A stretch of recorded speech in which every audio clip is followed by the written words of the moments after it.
Coming up on tonight's South Today. 7 years after the Grenfell Tower fire, high-rise residents in the south say they've been left in limbo. Completely despondent and desperate. It's a hopelessness situation. The system makes it impossible for us to even put up a fight. That's just one of many high-rise blocks across our region which still has cladding to be removed. Good evening, I'm Anjana Gadgil. Welcome to the programme. It's been over 7 years since 72 people died after a fire at Grenfell Tower. It was a wake-up call for building owners and residents about the dangers of flammable materials on high-rise buildings, and it's still causing problems. Residents of one block in Southampton say fire safety work has still not started. Meanwhile, maintenance charges are soaring and some are struggling to sell their properties despite promises from the developer that the problems will be fixed. Emily Hudson's been to meet those affected. From the outside, Oceana Boulevard looks like a smart, modern high-rise apartment block, just steps from Southampton's waterfront. But surveys carried out after the Grenfell disaster found problems with its fire safety.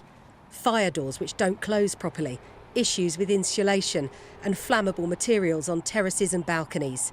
The insurance has rocketed, so the service charge has increased. Ellie now pays £6,000 a year. I cannot afford this, but I am not able to sell it.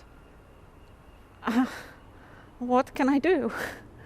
Whatever can be wrong with this building is just wrong. It's terrifying, especially after hearing what happened in London, as we know. People can't get mortgages on a flat with this fire safety work outstanding, so selling is almost impossible.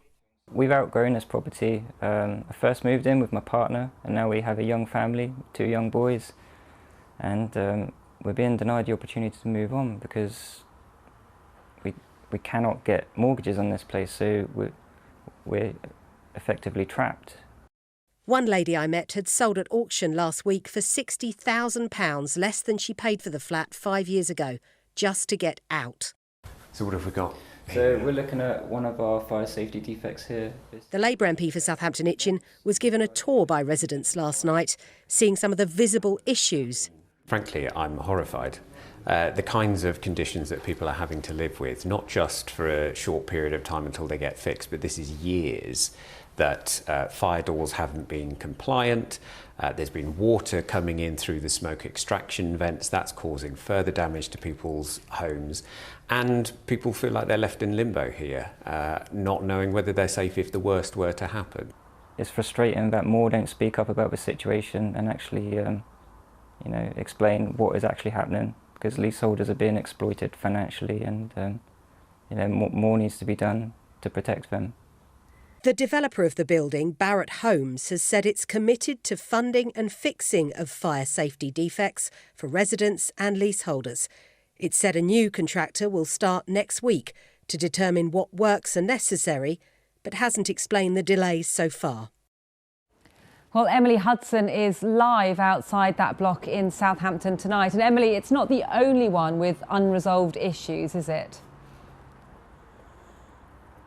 Not at all. In fact, last night, dozens of residents met with the Southampton Itchen MP, Darren Paffey, to tell him about issues in blocks that they live in. Some are having cladding removed, like Telephone House, just down the road from me now. Can you imagine living behind that scaffolding while that work is done? There's also others where work hasn't even started yet, and some of those do have cladding on them. In fact, the National Auditor Office said earlier this week that the government was likely to miss its own target of having all this sorted by 2035 because developers are taking so long. Now, Reading was one of the places they visited, in fact. There's some issues there as well. Now, Darren Paffey has said that the government is going to put more money into this. He's meeting with developers next week. Ministers are. The people who live in these flats just want this to happen as quickly as possible so the homes they live in can feel 100% safe. Emily, thank you.